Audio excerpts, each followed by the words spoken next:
Hi everybody, this is Nancy from NatureWorks.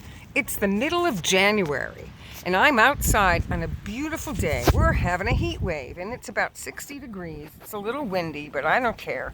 Any excuse to get outside. And my husband always says to me, only you can think of something to tell people to do in the middle of winter in the garden. But it's true, there is something really important to do right now. You want to cut back your German or bearded iris foliage while you can. There's no snow on the ground. Now, why would you want to do this? First of all, it's really important because there's an insect called the German iris borer. It's a night-flying moth in the fall that looks for the foliage, lays its eggs. In the spring, the eggs hatch on the leaves. They tunnel down the leaves. They make like little ridges or tunnels. And then they go into the rhizome, which is this swollen root. They eat out the rhizome, and then they move into the soil and pupate. Then they're born again in the fall, and they look for, wait for it, bearded iris foliage to lay their eggs on.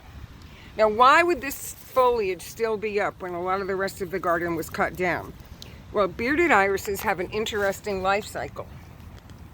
They kind of go dormant in the summer. They don't disappear, but their leaves get a little funny. That's when you cut them down. They stop growing. That's also when you divide them, July and August. Then in the fall, they start to grow again. And so by the time September and October comes, the leaves are happy, healthy, green, and growing. And when our rule is, if it's green or brown, if it's brown or yellow, cut it down. And if it's green, leave it alone. Well, these are not only green, they're growing. They're growing right up until the snow flies in December. So you kind of walk by them and go, oh, Nancy says leave them alone, so you do. And then you forget about them, and then that iris borer larva hatches in the spring. And if you've ever had this happen to a bearded iris clump, you'll know it's really, really sad. The larva's about the size of my pinky finger. So it's really pretty disgusting. So get out and do it. What do you do with the debris? Well, I cut it with my garden sickle, and I need two hands to do that. And I'm alone here today, so I don't have two hands because one hand's on the phone so I can take this video.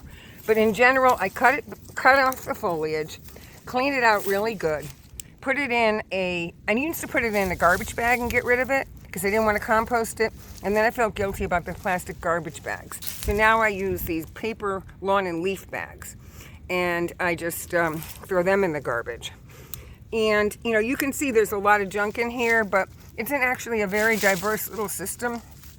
There's wild strawberries, there's some black-eyed Susans, there's self-sown plants such as this balloon flower, and you can see the seed pods are just up. So it's not perfect, but it is beautiful for all the creatures that live in the debris over the winter. So we want the good bugs to be happy in the debris over the winter, and we want to use our common sense to remove the debris of the bearded iris larva so that we get rid of the bad bugs.